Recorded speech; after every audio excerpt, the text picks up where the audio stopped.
네, 안녕하십니까, 여러분. 오늘 강의를 맡은 황방열이라고 합니다.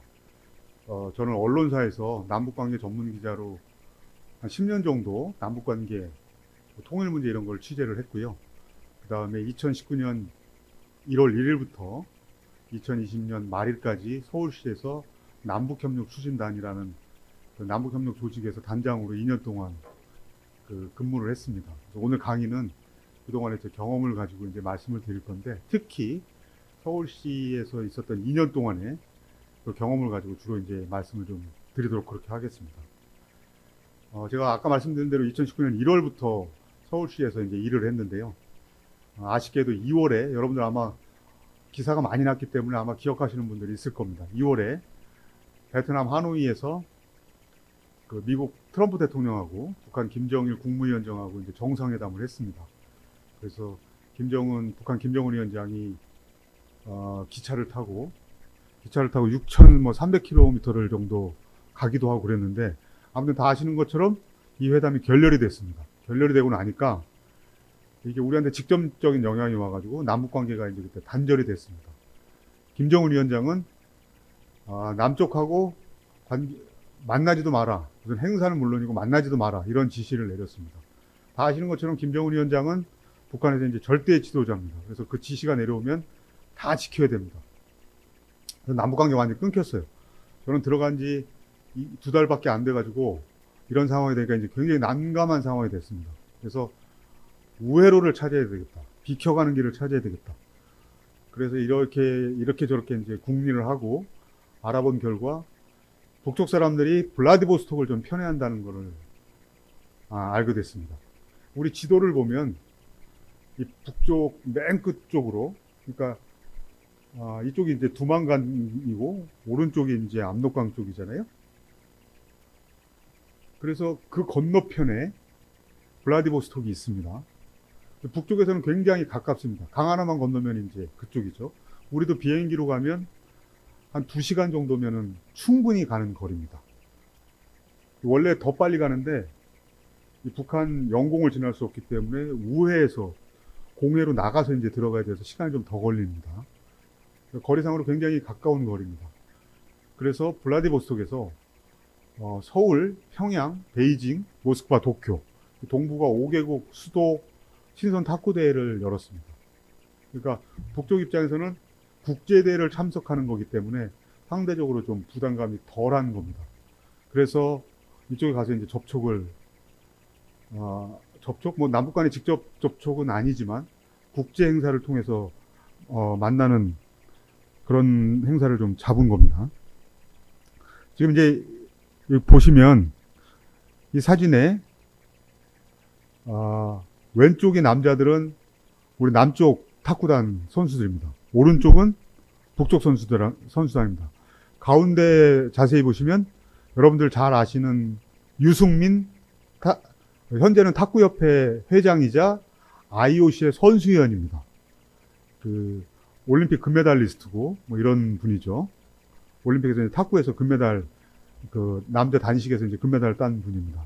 이 행사 때 이 유승민 협회장 겸 IOC 선수위원이 이 시상자로 이제 참석한 그 장면입니다. 근데 5개국 수도 탁구대회인데 아주 공교롭게도 우리 입장에서는 기분 좋게도 남자 중에서는 우리 남쪽 선수단이 우승하고 여자 쪽에서는 북쪽이 우승을 했어요. 그래서 이 그림이 이렇게 만들어진 겁니다. 그리고 두 번째는 그 아래 이 사진은 제가 여기 이제 양복에 이제 손을 내밀고 있는 게 전데요. 탁구대 다 끝난 다음에 북쪽 남자 선수들하고 이제 인사하는 장면입니다. 다 끝나고 이래서 좀 젊은 선수들이긴 한데 좀 끝나고 그래서 제가 술을 한 잔 권하려고 그랬는데 선수들이라 아직 대부분 그러니까 10대도 있고 20대 초반까지 있었는데 술은 피하더라고요. 그래가지고 그 인사하고 악수하는 장면입니다. 그래서 남쪽에서 온 아저씨라고 생각을 해라 뭐 이러면서 제가 이 인사를 건네는 장면입니다. 여기 저는 빠져 있는데 이게 사진을 제가 찍은 것 같은데 가운데 있는 분이 이제 현정화 탁구 감독입니다. 우리 남쪽 선수단의 이제 선수단 전체의 총감독, 단장 이런 역할을 하신 분입니다. 이분도 세계적인 탁구 선수죠. 지금 현재 마사회 감독입니다. 그다음에 그 오른쪽에 있는 분, 웃고 있는 분은 이 중국 탁구 감독이고요. 술병을 들고 있는 분은 북쪽 그 감독입니다. 그래서 이제 이런 행사를 하나 해서 북쪽 사람들을 좀 접촉을 하고 만나서 이런저런 이제 대화를 나누고 했습니다. 두 번째로는 나선 녹둔도 이순신 장군 유정 남북러 공동조사 이건데요. 나선은 북한의 이제 나진선봉 특별시입니다. 그러니까 외국과의 합작 사업 이런 걸 위해서 나선 특별시를 만든 건데, 뭐 현재는 이제 북한이 국제제재를 받고 있기 때문에 크게 원래 의미는 못 살리고 있습니다. 그 다음에 녹둔도. 예전에 이순신 장군 관련된 드라마를 열심히 보신 분들은 혹시 들어보신 적이 있을지도 모릅니다. 이순신 장군은 이제 지금으로 말하면 해군, 수군의 그 참모총장 이런 역할을 한 분으로만 이제 우리가 기억을 하는데 원래는 육군 출신입니다. 그래서 젊었을 때는 저 북방의 맨 끝에서 녹둔도에 가서 지금으로 말하면 한 대대장급 뭐 이런 연대장급 이런 걸로 이제 근무를 한 분입니다. 그때 주둔한 데가 녹둔도라는 섬입니다. 근데 지금은 여기가 러시아령이 됐습니다. 그러니까 나선은 북한 땅인 거고 녹둔도는 지금 현재 러시아 땅이에요. 근데 여기에 이순신 장군이 그 육군으로 근무할 때 그 여진족하고 싸운 유적이 남아있는 겁니다. 그래서 요걸 한번 발굴하는 사업을 해보자. 이거를 이제 남북 간에 이제 직접 접촉은 안 되지만 러시아를 중간에 끼고 이 사업을 한번 해보자. 검색해 보시면 이 관련된 기사들이 꽤 많이 나올 겁니다. 이순신 장군은 이 북쪽에서도 인정하는, 그러니까 남북이 공동으로 인정하는 민족의 영웅이기 때문에 북쪽도 이순신 장군에 대해서는 관심이 큽니다. 그래서 북러, 남러, 그러니까 북한하고 러시아 같이 하고 남한하고 러시아하고 같이 한 다음에 이걸 합치는 사업을 이제 구상해서 했던 겁니다. 이 첫 번째 사진은 거기서 이제 현지 지표 조사하는 이런 발굴 장면입니다. 그 다음에 아래는 우리 남쪽의 학자들하고 북쪽의 학자들하고 같이 러시아, 그러니까 블라디보스톡에서 학술대회를 하면서 찍은 기념사진이고요.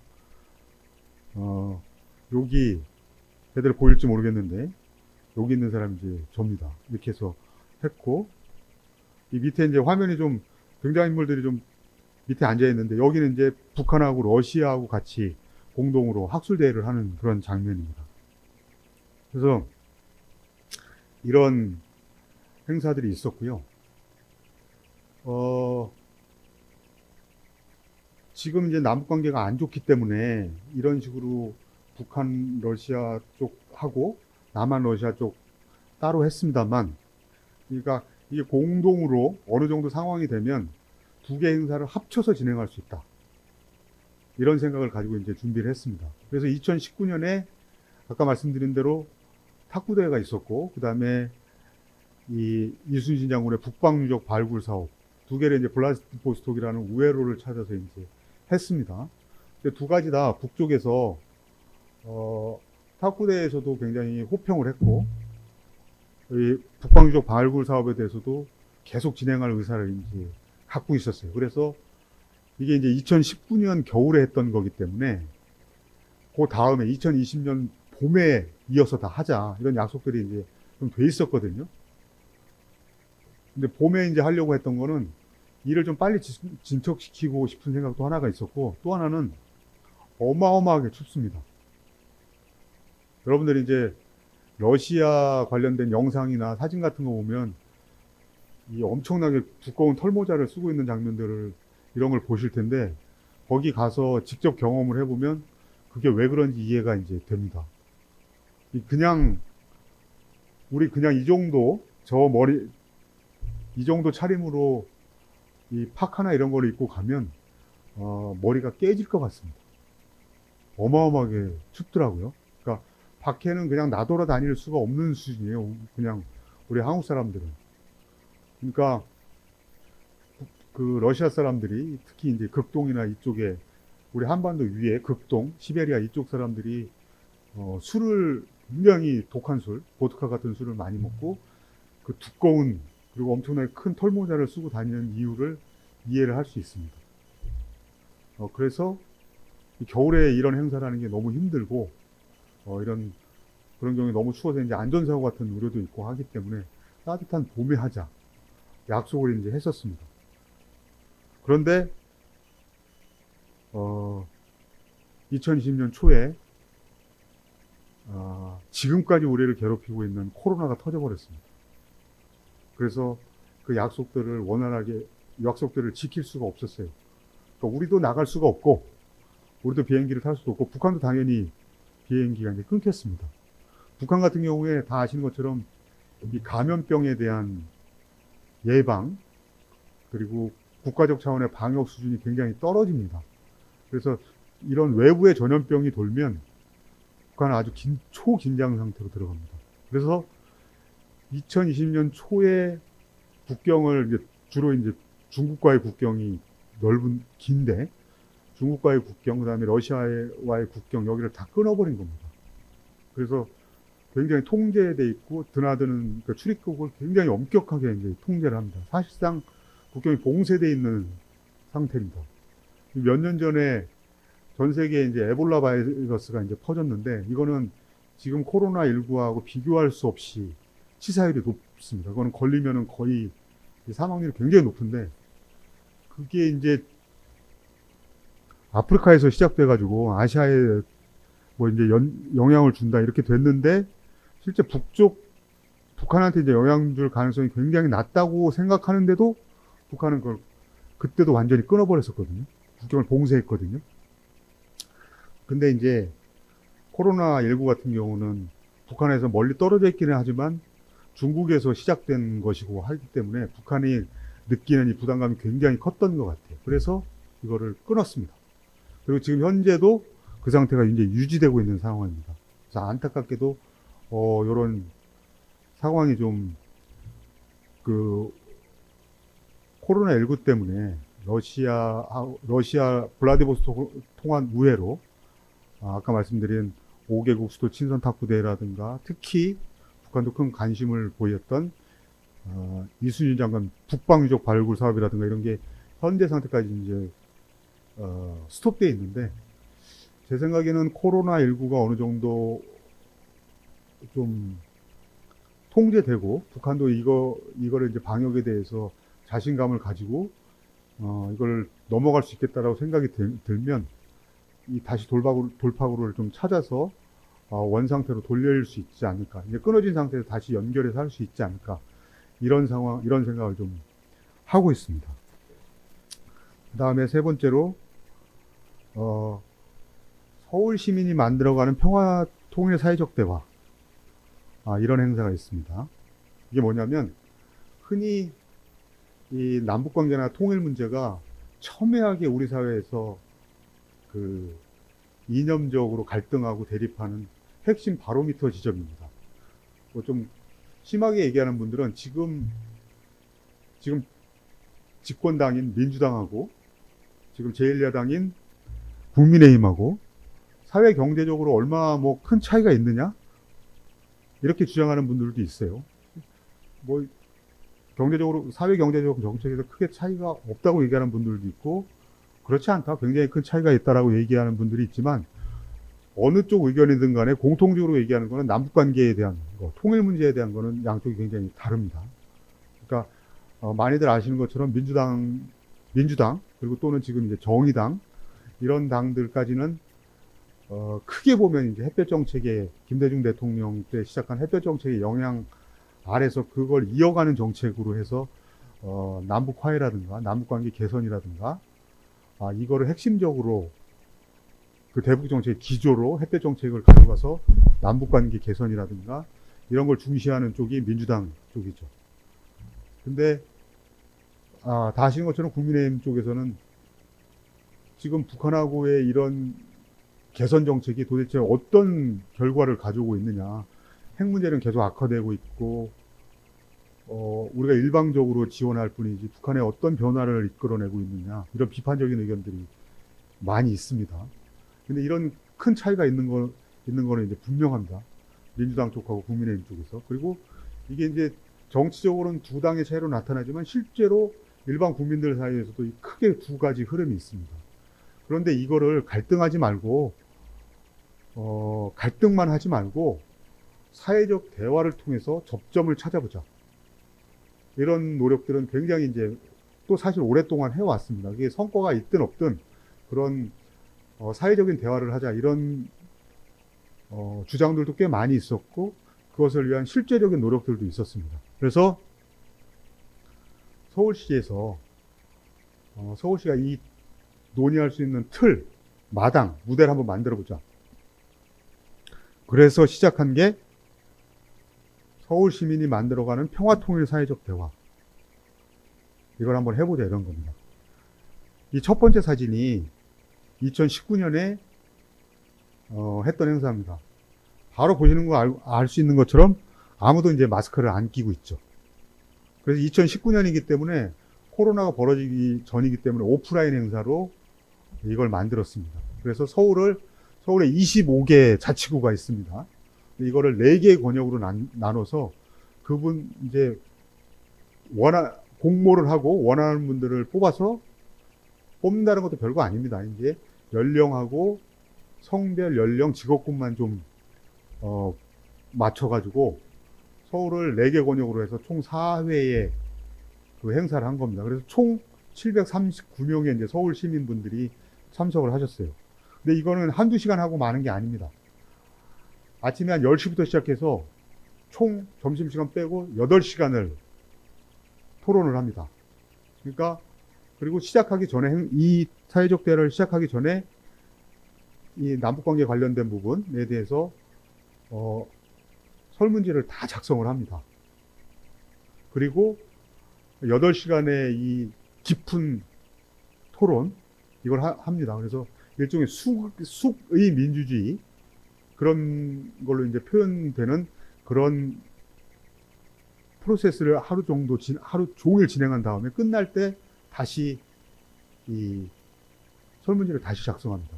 그래서 이 주제에 대해서 시작하기 전 상황하고 끝났을 때의 그 내용을 서로 이제 비교할 수 있는 거죠.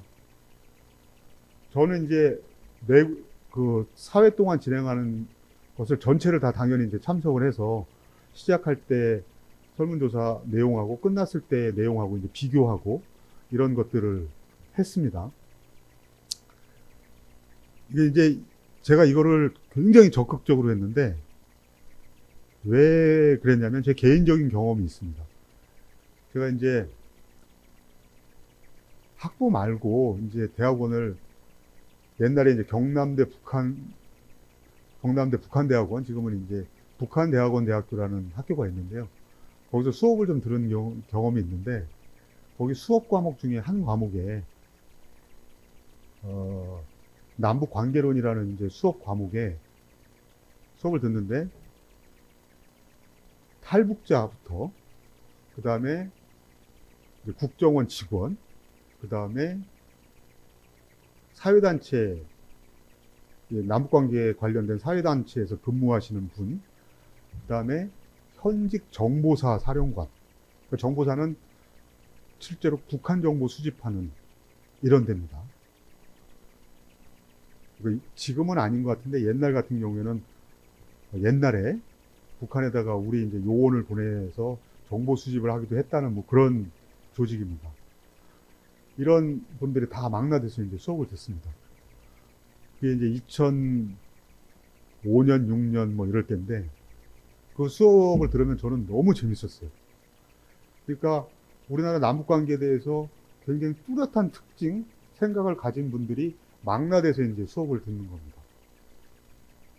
북에서 이제 탈북해서 오신 분, 흔히 이제 굉장히 적극적인 남북관계에서 대북 지원을 해야 되고, 그걸 통해서 아주 남북화해를 적극적으로 이끌어 가야 된다고 생각하는 분, 그 다음에 흔히 우리가 보기에는 이제 굉장히 보수적인 생각을 가지었을 것이라고 생각되는 정보사 고위 장성 이런 분들이 한꺼번에 이제 수업을 듣는 거기 때문에 한 학기 정도 진행되기 때문에 계속 토론식으로 수업을 하다 보면 본인의 북한에 대한 생각 이런 것들을 분명히 얘기하지 않을 수가 없습니다. 짧게 한두 시간 하고 말면은 그냥 서로 얘기 안 하고 그냥 끝나는 경우가 끝날 수도 있지만 한 학기를 하는 거기 때문에. 근데 이제 처음에는 굉장히 얘기들이 엇갈립니다. 서로 생각들이 다 뚜렷한 분이고 북한에 대한 관점이 확실하게 있는 분들이기 때문에 굉장히 이제 좀 약간 이게 좀 분위기가 쎄하다라는 생각이 들 정도로 생각이 이렇게 갈라지고 이런 경우들이 많았습니다. 근데 한 학기를 이제 끝날 때쯤 되니까 그 정보사에서 오셨던 분이, 정보사 장성분이 이런 얘기를 하시더라고요. 내가 당신들 중에 어쩌고저쩌고 한 분들이 하는 얘기를 나는 내가 평생 군인으로 이렇게 일해왔기 때문에 이거를 나는 수용은 못한다. 이것을 나는 받아들이지는 못하는데 왜 당신들이 그렇게 말하는지 이해는 하겠다. 이렇게 표현하시더라고요. 그 사회단체 남북관계 관련돼서 활동하시는 그분도 이념적으로 대척점에 있는 그 정보사분이라든가 그 탈북자분은 아주 북한에 대해서 어마어마하게 비판적입니다. 그리고 이제 그때는 이제 김정일 시대죠. 김정일 체제에 대해서 어마어마하게 비판적입니다. 이분도 거꾸로 왜 그런 식으로 주장하고 있는지에 대해서 나는 이해는 하겠다. 적어도 이해는 할 수 있다. 받아들이지는 못하지만 이해는 하겠다. 저는 이제 개인적으로 그게 아주 큰 경험이었어요. 그러니까 자기의 주장이 분명하고 그리고 자기의 주장이 분명한 건 얼마든지 있을 수 있는 일 아닙니까? 그리고 거기서 갈등하고 때로는 이제 심하게 파열음도 나고 그런데 그 사람이 왜 저런 생각을 하는지 이해한다면 그게 우리 사회 다양성 안으로 우리 사회 민주사회 최대 장점인 다양성 안으로 포괄될 수도 있겠다. 전체 다양성 안에 포괄될 수 있는 거 있을 수 있겠다. 이런 생각을 좀 하게 됐습니다. 그래서 아까 말씀드린 그 북한과의 남북교류 사업, 그러니까 뭐 친선 탁구대회라든가 이수진 장군 북방 유적 발굴 사업도 무지하게 열심히 하려고 이제 했는데 그에 못지않게 직접 북한 사람들을 만나는 사업이 아니더라도 이 평화통일 사회적 대회는 굉장히 의미가 있고 굉장히 계속 가져가야 될 사업이다. 이렇게 좀 생각을 했습니다. 그래서 저 나름으로는 이제 굉장히 이걸 열심히 해보려고 이제 노력을 많이 했습니다. 그런데 코로나19가 터지면서 이게 사람들이 직접 만나서 얼굴 보고 저 표정도 보고 눈빛도 보면서 이 토론을 해야 되는데 기본적으로 토론은 이제 그렇게 해야 되는데 코로나19가 심해지면서 이게 도저히 할 수가 없는 상황이 됐습니다. 그래서 고민하는데 그때 이제 줌회라든가 화상회라든가 이렇게 이제 전면적으로 확대되지 않았습니까? 그래서 우리도 이걸 도입을 한번 해보자. 근데 이게 한 10명 뭐 이런 게 아니고 한꺼번에 막 200명 이상의 몇백 명 이상이 이제 모여서 해야 되는 건데 이걸 어떻게 할 것이냐. 근데 기술적으로 다 되더라고요. 그래서 2020년에는, 그러니까 작년이죠. 서울을 이제 8개로 서울을 6개로 나누고, 그 다음에 청년층 따로, 그러니까 연령 안배를 한 거죠. 청년층 따로, 그 다음에 선생님들은 이제 학생들 가르치는 분들이기 때문에 더 의미가 있겠다고 생각해서 선생님들 집단을 따로 해서, 지역별로는 서울을 6개, 그리고 그 청년들, 그 다음에 선생님들, 이렇게 해서 6번의 온라인, 100% 온라인 방식으로 해서 총 1263명이 참여하는 행사를 진행했습니다. 이것도 마찬가지로 시작하기 전에 설문지를 다 작성하고 끝난 다음에 다시 작성해서 이제 비교하는 이런 걸 했습니다. 근데 이게 이제 저희 같이 일하는 사람들은 아주 이제 미세한 거를 이게 차이가 얼마나 큰 거냐 이렇게 읽어내기가 좀 쉽지 않은데, 이걸 애초 처음부터 이제 설계하고 이걸 진행하는데 깊이 이제 관여한 북한대학원대학교 이제 국어부 교수라는 분이 계십니다. 지금도 한국일보에 칼럼을 계속 쓰셨는데 지금도 쓰고 있는지는 제가 잘 모르겠습니다만, 이분 같은 경우는 이걸 전문적으로 이 전체 과정을 가지고 이 논문화해야 되겠다 이런 말씀도 하시고 했어요.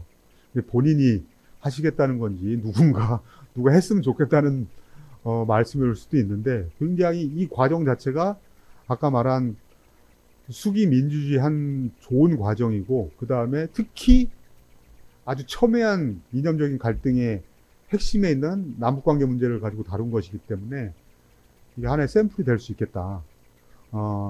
이런 굉장히 이제 호평을 해주고 해서 저는 상당히 이제 보람 있게 생각하는 건데, 이런 걸 진행을 했습니다. 여기 이제 누군지 잘 아시죠?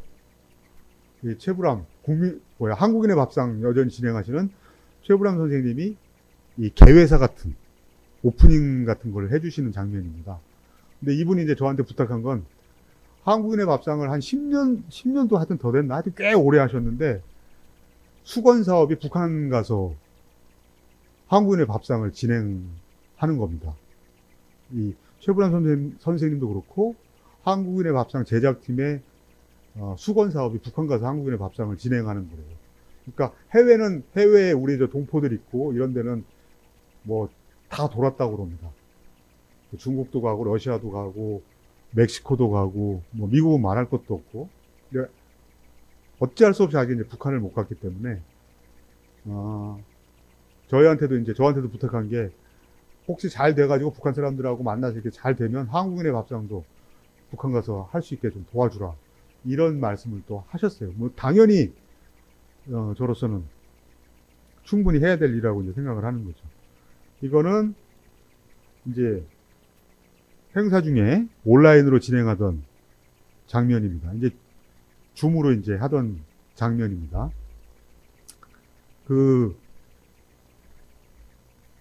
제가 이제 세 가지 말씀을 드렸는데, 이게 굉장히 우리 강의 들으시는 분들이 이제 멀게 느껴질 수 있는데 꼭 그렇지 않습니다. 그러니까 서울시만 해도, 서울시가 굉장히 큰 조직이잖아요. 서울시만 해도 이 시민 기자단이라든가 학생 기자단이라든가 그러니까 그 시를 홍보하기 위해서 일반 시민들을 모집해서 하는 행사들이 되게 많습니다. 그 중에 하나가 이제 방금 말씀드린 시민기자단 같은 것도 있고, 이런저런 행사에 학생들이 이제 등록돼서 참여를 하지 않습니까? 그러면 이런 행사에 직접 다 참여할 수 있습니다. 여기 제가 말씀드린 평화통일 사회적 대화 같은 경우에도 이제 직접 참여할 수도 있고, 그리고 바로 밑에 이제 제가 이제 소개드릴 시민 참여형 평화 통일 프로그램, 이런 게 있습니다. 여기 굵은 글씨로 제가 했는데, 평화 통일 청년 리더 양성 사업. 그러니까 이 서울시에서 만드는, 그러니까 남북관계 관련된 교육이라든가 이제 강의도 있고 뭐 이런데, 여기 이제 참여한 분들은 뭐 경쟁률 그렇게 안 셉니다. 참여한 분들 강의도 듣고, 그래서 2019년에는 단둥을 갔다 왔어요. 그래서 이제 북중 접경지대라고 하는, 북한하고 중국하고 있는 접경지대, 그 중에 대표적인 도시가 이제 단둥인데, 이렇게 해서 백두산까지 갔다 오는 이런 사업을 이제 진행을 했습니다. 그래서 이런 것들은 이런 사업들에는 우리 학생분들도 평소에 좀 관심만 가지고 있다가 그 서울시 같은 경우도 마찬가지고 경기도 같은 경우 또는 강원도, 인천, 서울, 경기, 강원, 인천 같은 경우는 이 광역지자체 차원에서 이런 행사들을 매 주기적으로 합니다. 그러니까 이런 데 가입해서 하시면 여러 가지로 도움이 되는 게 꽤 있을 것 같아요. 그래서 저는 이제 약간 이제 조금 벌써 시간이 흘러서 제가 이제 기억은 가물가물해졌습니다만, 이런저런 행사에 따른 이제 남북관계 행사를 이제 무슨 토론회라든가 세미나라든가 또는 이런저런 관련 음악회라든가 뭐 이런 행사를 가면, 제가 이제 서울시를 떠난 상태에서 가면 아주 젊은 친구들이, 학생들이 저한테 이제 인사하는 경우가 있어요. 그러면 이제 저는 긴가민가 하면, 아, 서울시 그 평화통일 청년 리더 그 사업에 참여를 했었다. 그러면서 이제 그때 강의도 듣고, 그 북중 접경지대 거기 갔다 참여도 했었다. 이제 이런 얘기를 하시는 분들이 있습니다. 근데 이제 2020년에는 그 코로나 때문에 이제 출국을 못했기 때문에 울릉도라든가 이런 이제 국내에 이제 다른 상징적인 장소들을 이제 방문하는 행사로 이제 대체를 했는데, 그 코로나 때문에 중간에 막 미리 이제 한두 달 전부터 이 예약을 해놓는데, 이 코로나19 상황이 급격하게 막 갑자기 악화되고 이럴 때는 행사를 해야 되나 말아야 되나, 그래서 중간에 이제 취소했다가, 왜냐면 이제 정부 사회적 거리두기 방침에 따라서 움직여야 되기 때문에 취소도 하고 했던 이제 그런 기억이 나는데요. 아무튼 우리 학생 여러분들 같은 경우에서도 광역지자체 같은 경우에는 이 봄이나 가을 같은 경우에 홈페이지 같은 데나 이런 데 좀 자주 들어가 보시거나, 또는 관련 기사들 나는데 이런 거 좀 유심하게 보면, 좀 신경 써서 보시면 이런 행사에 참여할 수 있는 기회들이 꽤 많습니다. 그리고 그렇게 참여하는데 무슨 자격 제한이나 이런 게 별로 까다롭지 않습니다. 관심만 있으면 얼마든지 참여할 수 있습니다. 그렇다고 해서 그냥 그 방식에 뭐 특별한 어떤 이념적인 성향을 가지고 움직이는 것도 아니지만, 그런 형태의 아주 낮은 수준에서 동의하는 것만으로 충분히 참여할 수 있는 그런 것들이 굉장히 많습니다. 네. 어떤 경우에는 어떤 학생들 같은 경우는 처음 한번 경험해 본 다음에 이런 걸 아주 잘 활용하는 친구들도 꽤 있습니다. 그렇습니다. 그 다음에 2019년도 그렇고 2020년에도 그렇고 북한의 그 의료 상황이라든가 식량 상황이라든가 이런 거는 늘 안 좋습니다. 그래서 2019년에는 북한이 이제 공개적으로 국제사회에다가 그 식량 문제를 호소를 했어요. 우리가 이제 식량이 부족해서 굉장히 큰 문제니까 지원을 해달라. 그러니까 유엔 주재 이제 북한 대사가 공개적으로 공식적으로 요청을 했습니다. 근데도 남쪽에는 이거를 지원을 안 받겠다, 뭐 이런 입장이었어요. 그래서 WFP 유엔 세계 식량 계획을 통해서 저희가 이제 WFP에다가 100만 불을 지원하고, 그러면 그 돈을 가지고 WFP는 돈을 그냥 주면 안 됩니다. 지금 제재가 있기 때문에 돈을 그냥 줄 수는 없습니다. 어느 나라든. 그건 이제 유엔 제재, 국제 제재 위반입니다. 그래서 WFP에서 이 돈을 가지고 영양 강화 키트, 특히 영유아용 어린아이들 용으로 그 영양 비스켓 같은 것을 이제 만듭니다. 그걸 만들어서 이제 지원하는 이런 사업을 위해서 이제 100만 불을 지원한 게 있고요. 작년에는 이제 북한도 코로나 때문에 굉장히 고통스러웠기 때문에 그 유니세프 통해서 이거 이제 통해서 마찬가지로 이제 저희가 30만 불을 지원을 하면 그 돈을 직접 주는 게 아니고 거기서 방역 물품들, 그러니까 방역 물품하고 이 진단 키트 같은 거, 북한이 굉장히 그런 수준이 좀 떨어져 있기 때문에 그 물품들을 지원하는 사업을 이런 국제기구를 통해서 했습니다. 그 다음에 아까 말씀드린 대로 북한에 대해서는 이제 제재 이런 게 강하게 돼 있기 때문에 이 제재 면제, 코로나19 예방 및 진단을 위한 대북 제재 면제 승인 이런 거를 받는 사업을 미리 받아놓는 거죠.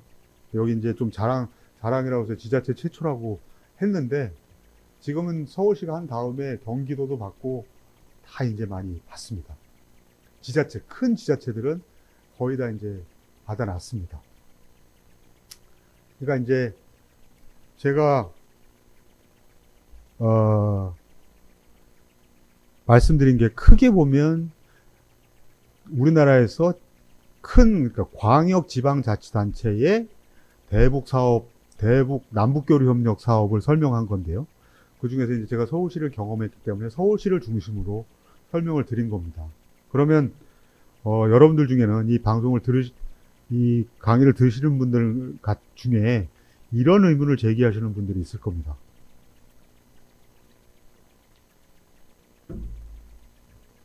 남북사업 이런 거는 대북사업은 통일부가 있는데 왜 지방자치단체가 이런 걸 하느냐, 이런 얘기를 하실 수 있습니다. 경기도 같은 경우에는 북한하고 맞닿아 있는 시군이 7개가 됩니다. 강원도는 6개입니다. 인천은 혹시 강화도나 교동도라고 있습니다. 이런 데 가보신 분이 있을지 모르겠는데 거기는 북한이 바로 보입니다. 그리고 강을 통해서 접해 있습니다. 지금의 기술로 북한하고 다리를 놓으면 엄청 짧은 다리 통해서 북한하고 연결될 수 있습니다. 그러니까 이런 데 같은 경우에는, 이런 지자체들 같은 경우에는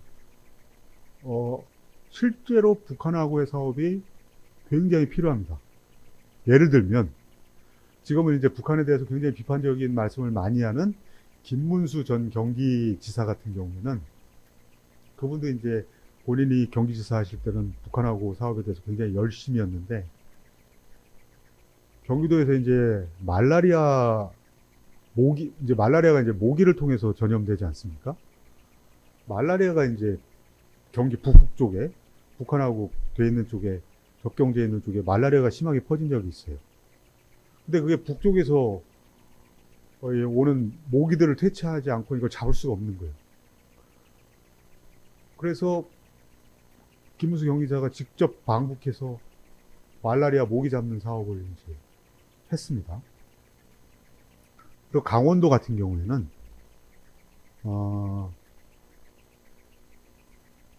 지금 강원도 같은 경우에는 어느 당의 후보가 지사가 되느냐에 관계없이 국민의힘 쪽이든 민주당 쪽이든 지사가 된 모든 분들은 강원도의 앞으로의 돌파구는 북쪽으로 가는 것밖에 없다는 게 다 동의합니다.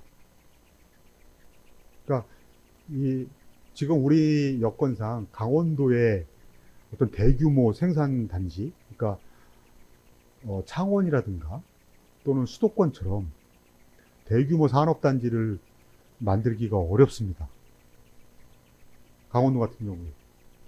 그래서 관광이라든가 생태라든가 이런 쪽에 중심을 가지고 있는데, 특히 관광 분야 같은 경우에는 북쪽이 막혀 있는 상태에서는 강원도 자체적으로 하기가 굉장히 어려운 상황입니다. 인천도 이제 비슷하게 설명할 수 있고요. 아주 필수적인 부분이 있습니다. 그리고 이제 그 중앙정부의 대북 사업은 정치적인 상황의 영향을 상대적으로 많이 받습니다. 정치 군사적인 영향을 많이 받는 거죠. 근데 지방자치제는 거기서부터 상대적으로 자유롭습니다. 완전 민간처럼 정치 군사적인 영향을 덜 받진 않지만, 그러니까 중앙정부하고 민간단체 사이에 있는 거죠. 근데 지방자치단체들 같은 경우에는 민간단체들에 비해서는 상대적으로 자금력이 있고, 그 다음에 행정 경험이 있기 때문에 지방자치제, 일반 단체들, 일반 민간단체들보다는 그런 면에서 장점이 있습니다. 그런데 중앙정부 차원에 비해서는 정치적인 사안들을 다루지 않기 때문에 인도 지원 문제라든가 관광이라든가 이런 이런 부분을 다루기 때문에 상대적으로 부담이 적습니다. 그러니까 이런 장점이 있어요. 그러니까 독일 같은 경우에 독일하고 서독이 통일될 때 이미 63개 정도의 서독과 동독의 도시끼리 자매 결연을 맺은 상태였어요. 그래서 그게 독일 통일하는 데 있어서 물리적인 마찰 없이 통일되는데 상당한 부드럽게 서로 융합할 수 있는 계기가 됐다. 이런 평가를 받습니다. 특히 지방자치단체들끼리 서로 교류를 해왔기 때문에, 교류를 해온 상태였기 때문에 이게 통일 과정에서는 결정적으로 어떤 장점으로 또 작용한 게 하나가 있냐면, 행정 시스템을 만드는데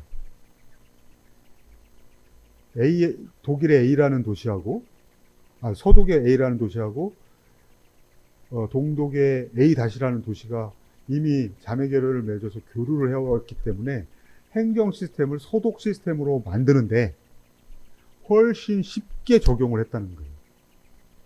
이미 교류를 하고 있는 상태였기 때문에 이 서로 접촉해서 하나의 행정 시스템을 만드는데 굉장히 부드럽고 유연하게 부드럽게 이 행정 시스템을 통합하는데 굉장히 큰 작용을 했다. 이거는 우리한테도 굉장히 큰 시사점을 준다고 생각합니다. 물론 독일하고 우리는 좀 차이점이 있습니다. 독일은 전통적으로 동독도 그렇고 서독도 그렇고 연방정부 시스템이었기 때문에, 그거는 예전에 이제 비스마르크가 처음 독일을 통일할 때 그 전부터 지금까지도 연방의 그 흐름이 연방주의적인 나라였기 때문에 지방에 대한 개념이 우리보다, 지방자치제에 대한 개념이 우리보다 훨씬 깊게 뿌리박혀져 있던 그런 차이는 있습니다.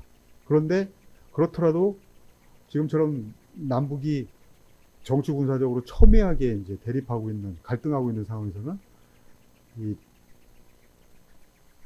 민간하고 중앙정부의 중간 정도 성격을 가진, 그러면서 상대적으로 정치적 문제에서는 좀 자유롭고 민간보다는 좀 행정적인 시스템은 돼 있고 자금력도 좀 있고, 이런 데가 중간에서 나서는 게 굉장히 돌파구가 될 수 있다.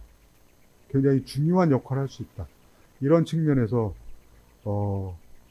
지자체의 그 남북교류에 대한, 지자체가 남북교류를 하는 것에 대한 의미, 중요성, 이런 것들이 좀 인정을 받고 있습니다. 예, 실제로 지자체가 남북교류 사업을 한 첫 번째 케이스는 1999년도에 그 제주도에서 북한에 귤을 보내는 거예요. 북한에 귤이 없기 때문에 이제 북한에 그 제주도에서 귤을 보낸 게 북한한테 상당히 어필을 했다고 합니다. 그러면서 이게 이제 첫 번째 사업으로 지자체, 지방자치제 이제 남북교류 사업의 첫 번째 사업이었습니다. 그래서 지금까지 이제 이렇게 오고 진행이 이제 돼 왔습니다. 지금 이제 남북 상황, 남북교류 상황이 굉장히 어렵고 뭐 이런 상황입니다만, 남북관계 좀 좋아지게 되면 뭐 중앙정부도 말할 거 없고 민간도, 일반 민간단체들도 말할 것 없지만 이 지자체, 특히 광역지자체들 같은 경우는 상당히 역할을 할 거라고 생각을 합니다. 특히 문재인 대통령은 원래 집권할 때부터, 대통령 선거 때부터 분권형 대북 정책이라고 해서 이 북한하고의 교류를 중앙정부가 독점하지 않는다. 이런 걸 아예 정책으로 내세웠거든요. 근데 물론 그게 제대로 잘 됐느냐 안 됐느냐 이거는 또 다른 평가가 있을 수 있겠습니다만, 중앙정부 말고 지자체라든가 민간의 영역을 분명히 인정을 했어요. 그래서 제가 보기에는 다음 이제 민주당 정부가 되면은 뭐 거의 그대로 이어갈 테고, 또 국민의힘 쪽에서 이제 집권을 하신다고 하더라도 지자체에 관련된 역할을 어느 정도는 해올 거다, 이런 생각을 합니다. 왜냐하면 실제로 국민의힘 쪽이 광역지자체에서 승리해서 그 광역지자체를 움직일 때도 지자체 교류에 대해서 그 해당 지사, 시장분들은 또 나름의 역할들을 하신 것들이 계속 쌓아고 왔거든요. 그래서 그런 역할들을 해오신 걸로 보면 이후에 또 남북관계 좀 좋아지고 이러면 지자체도 계속해서 이런 역할을 할 수 있을 거다, 이렇게 생각을 합니다. 제가 한 50분 정도 오늘 말씀을 이렇게 드렸는데요. 여러분들께 좀 도움이 되는 강의였기를 바랍니다. 이상으로 마치겠습니다. 감사합니다.